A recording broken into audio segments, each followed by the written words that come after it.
The Moon Bog. Somewhere, to what remote and fearsome region I know not, Dennis Barry has gone. I was with him the last night he lived among men, and heard his screams when the thing came to him. But all the peasants and police in County Meath could never find him, or the others, though they searched long and far. And now I shudder when I hear the frogs piping in swamps, or see the moon in lonely places.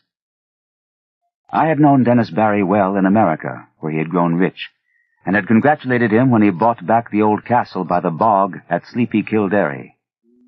It was from Kildare that his father had come, and it was there that he wished to enjoy his wealth among ancestral scenes. Men of his blood had once ruled over Kildare, and built and dwelt in the castle, but those days were very remote, so that for generations the castle had been empty and decaying. After he went to Ireland, Barry wrote me often and told me how, under his care, the grey castle was rising tower by tower to its ancient splendor, how the ivy was climbing slowly over the restored walls as it had climbed so many centuries ago, and how the peasants blessed him for bringing back the old days with his gold from over the sea. But in time there came troubles, and the peasants ceased to bless him, and fled away instead as from a doom. And then he sent a letter and asked me to visit him, for he was lonely in the castle with no one to speak to save the new servants and laborers he had brought from the north. The bog was the cause of all these troubles, as Barry told me the night I came to the castle. I had reached Kildare in the summer sunset, as the gold of the sky lighted the green of the hills and groves and the blue of the bog, where on a far islet a strange olden ruin glistened spectrally. That sunset was very beautiful. But the peasants at Ballylough had warned me against it, and said that Kildare had become accursed, so that I almost shuddered to see the high turrets of the castle gilded with fire. Barry's motor had met me at the Ballylough station, for Kildare is off the railway.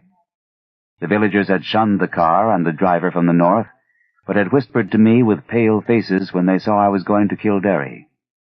And that night, after our reunion, Barry told me why. The peasants had gone from Kildare because Dennis Barry was to drain the great bog. For all his love of Ireland, America had not left him untouched, and he hated the beautiful wasted space where peat might be cut and land opened up.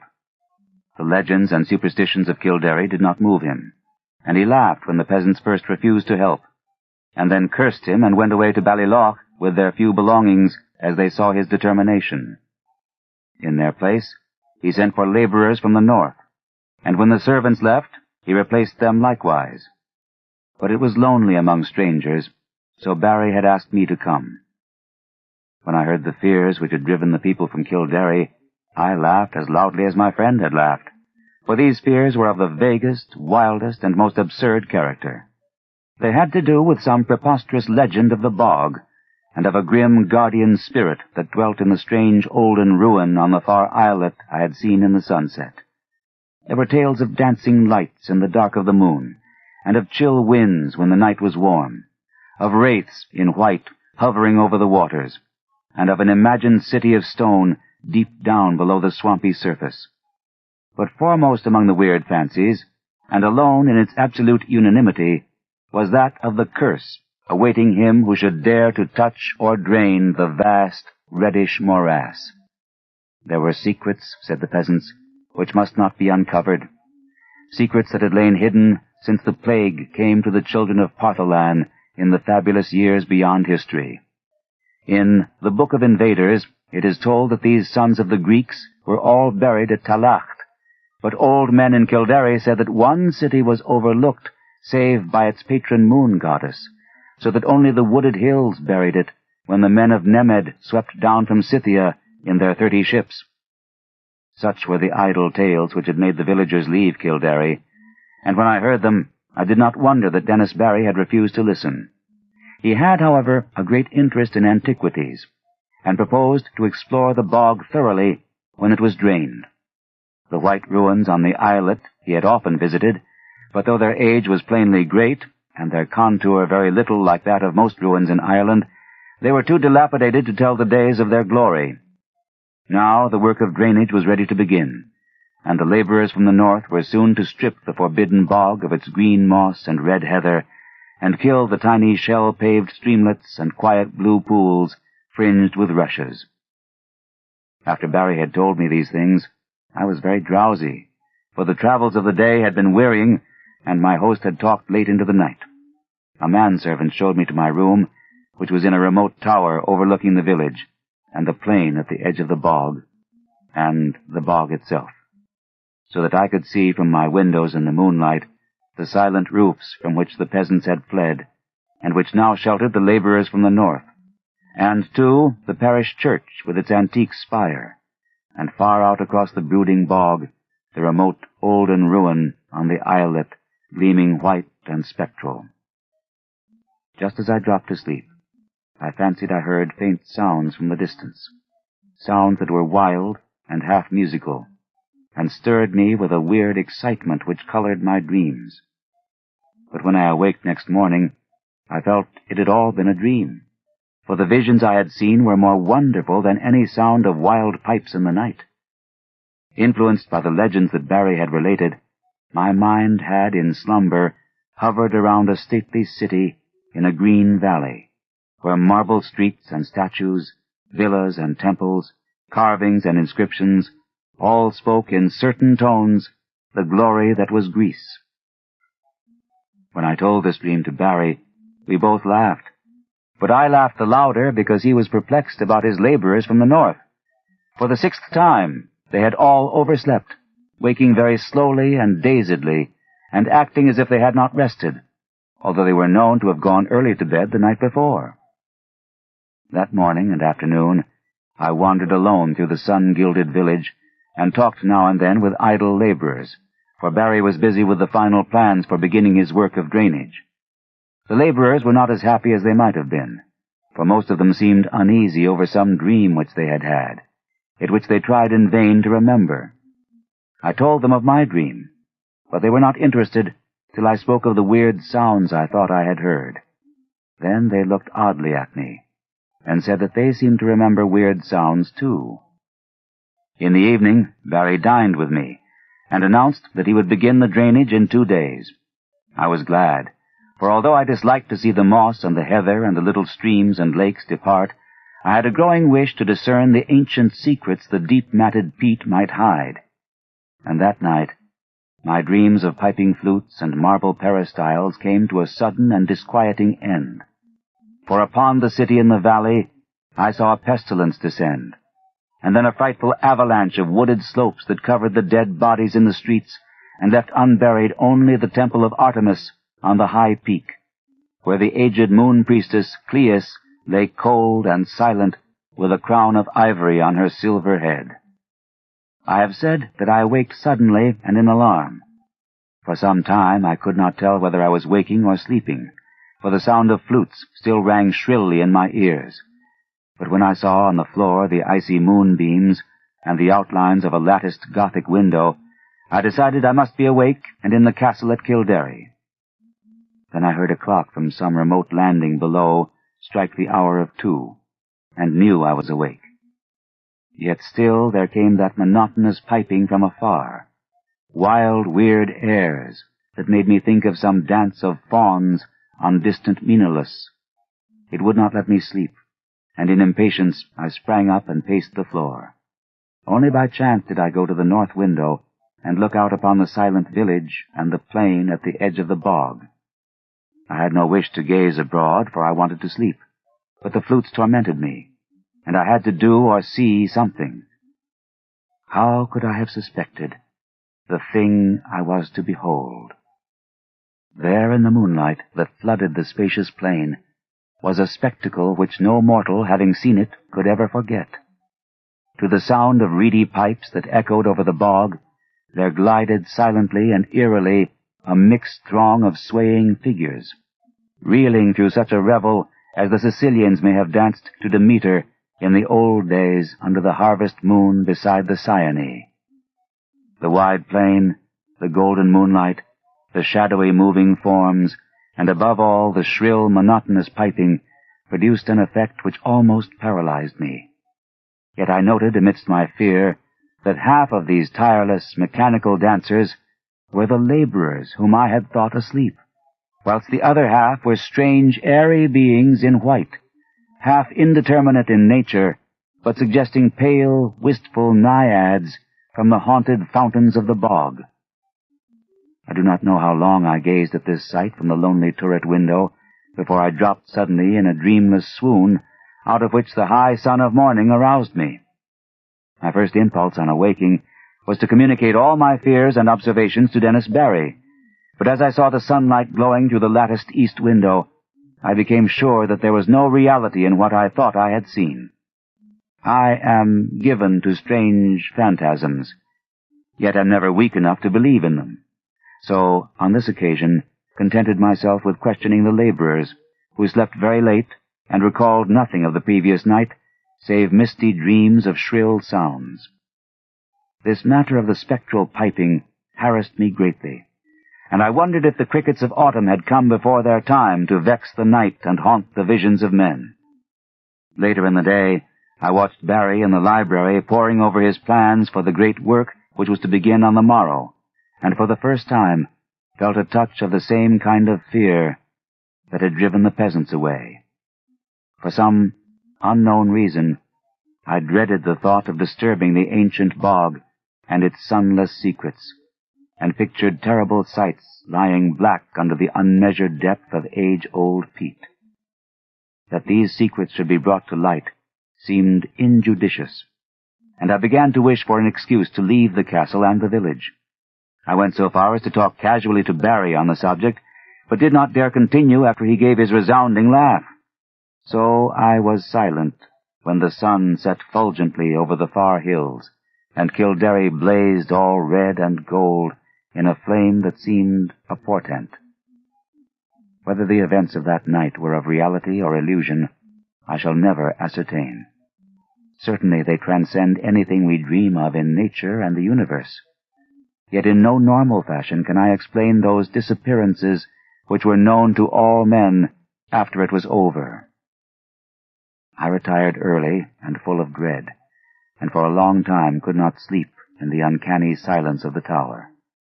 It was very dark, for although the sky was clear, the moon was now well in the wane, and would not rise till the small hours. I thought, as I lay there, of Dennis Barry, and of what would befall that bog when the day came, and found myself almost frantic with an impulse to rush out into the night, take Barry's car, and drive madly to Ballylough, out of the menaced lands. But before my fears could crystallize into action, I had fallen asleep, and gazed in dreams upon the city in the valley, cold and dead under a shroud of hideous shadow. Probably it was the shrill piping that awaked me, yet that piping was not what I noticed first when I opened my eyes. I was lying with my back to the east window, overlooking the bog, where the waning moon would rise, and therefore expected to see light cast on the opposite wall before me. But I had not looked for such a sight as now appeared. Light indeed glowed on the panels ahead, but it was not any light that the moon gives. Terrible and piercing was the shaft of ruddy refulgence that streamed through the Gothic window, and the whole chamber was brilliant with a splendor intense and unearthly. My immediate actions were peculiar for such a situation, but it is only in tales that a man does the dramatic and foreseen thing. Instead of looking out across the bog toward the source of the new light, I kept my eyes from the window in panic fear, and clumsily drew on my clothing with some dazed idea of escape. I remember seizing my revolver and hat, but before it was over, I had lost them both without firing the one or donning the other. After a time, the fascination of the red radiance overcame my fright, and I crept to the east window and looked out, whilst the maddening, incessant piping whined and reverberated through the castle and over all the village. Over the bog was a deluge of flaring light, scarlet and sinister, and pouring from the strange olden ruin on the far islet. The aspect of that ruin I cannot describe. I must have been mad, for it seemed to rise majestic and undecayed, splendid and column cinctured, the flame-reflecting marble of its entablature piercing the sky like the apex of a temple on a mountain-top. Flutes shrieked, and drums began to beat, and as I watched in awe and terror, I thought I saw dark, saltant forms silhouetted grotesquely against the vision of marble and effulgence. The effect was titanic, altogether unthinkable, and I might have stared indefinitely had not the sound of the piping seemed to grow stronger at my left. Trembling with a terror oddly mixed with ecstasy, I crossed the circular room to the north window, from which I could see the village and the plain at the edge of the bog. There my eyes dilated again with a wild wonder as great as if I had not just turned from a scene beyond the pale of nature, for on the ghastly red-litten plain was moving a procession of beings in such a manner as none ever saw before save in nightmares. Half-gliding, half-floating in the air, the white-clad bog wraiths were slowly retreating toward the still waters and the island ruin in fantastic formations, suggesting some ancient and solemn ceremonial dance. Their waving, translucent arms, guided by the detestable piping of those unseen flutes, beckoned in uncanny rhythm to a throng of lurching laborers who followed dog-like with blind, brainless, floundering steps as if dragged by a clumsy but resistless demon will. As the naiads neared the bog, without altering their course, a new line of stumbling stragglers zigzagged drunkenly out of the castle from some door far below my window, groped sightlessly across the courtyard and through the intervening bit of village, and joined the floundering column of laborers on the plain. Despite their distance below me, I at once knew they were the servants brought from the north, for I recognized the ugly and unwieldy form of the cook, whose very absurdness had now become unutterably tragic. The flutes piped horribly, and again I heard the beating of the drums from the direction of the island ruin. Then, silently and gracefully, the naiads reached the water and melted one by one into the ancient bog, while the line of followers, never checking their speed, splashed awkwardly after them and vanished amidst a tiny vortex of unwholesome bubbles which I could barely see in the scarlet light. And as the last pathetic straggler, the fat cook, sank heavily out of sight in that sullen pool, the flutes and the drums grew silent, and the blinding red rays from the ruins snapped instantaneously out, leaving the village of doom lone and desolate in the wan beams of a new-risen moon. My condition was now one of indescribable chaos. Not knowing whether I was mad or sane, sleeping or waking, I was saved only by a merciful numbness. I believe I did ridiculous things, such as offering prayers to Artemis, Latona, Demeter, Persephone, and Pluton. All that I recalled of a classic youth came to my lips as the horrors of the situation roused my deepest superstitions. I felt that I had witnessed the death of a whole village, and knew I was alone in the castle with Dennis Barry, whose boldness had brought down a doom. As I thought of him, new terrors convulsed me, and I fell to the floor, not fainting, but physically helpless. Then I felt the icy blast from the east window where the moon had risen, and began to hear the shrieks in the castle far below me. Soon those shrieks had attained a magnitude and quality which cannot be written of, and which make me faint as I think of them. All I can say is that they came from something I had known as a friend. At some time during this shocking period, the cold wind and the screaming must have roused me, for my next impression is of racing madly through inky rooms and corridors, and out across the courtyard into the hideous night. They found me at dawn, wandering mindless near Ballyloch, but what unhinged me utterly was not any of the horrors I had seen or heard before. What I muttered about as I came slowly out of the shadows was a pair of fantastic incidents which occurred in my flight. Incidents of no significance, yet which haunt me unceasingly when I am alone in certain marshy places or in the moonlight. As I fled from that accursed castle along the bog's edge, I heard a new sound, common, yet unlike any I had heard before at Kildare. The stagnant waters, lately quite devoid of animal life, now teemed with a horde of slimy, enormous frogs, which piped shrilly and incessantly in tones strangely out of keeping with their size. They glistened bloated and green in the moonbeams, and seemed to gaze up at the fount of light. I followed the gaze of one very fat and ugly frog, and saw the second of the things which drove my senses away. Stretching directly from the strange olden ruin on the far islet to the waning moon, my eyes seemed to trace a beam of faint, quivering radiance, having no reflection in the waters of the bog. And upward, along that pallid path, my fevered fancy pictured a thin shadow slowly writhing, a vague, contorted shadow struggling as if drawn by unseen demons. Crazed as I was, I saw in that awful shadow a monstrous resemblance, a nauseous, unbelievable caricature, a blasphemous effigy of him who had been Dennis Barry.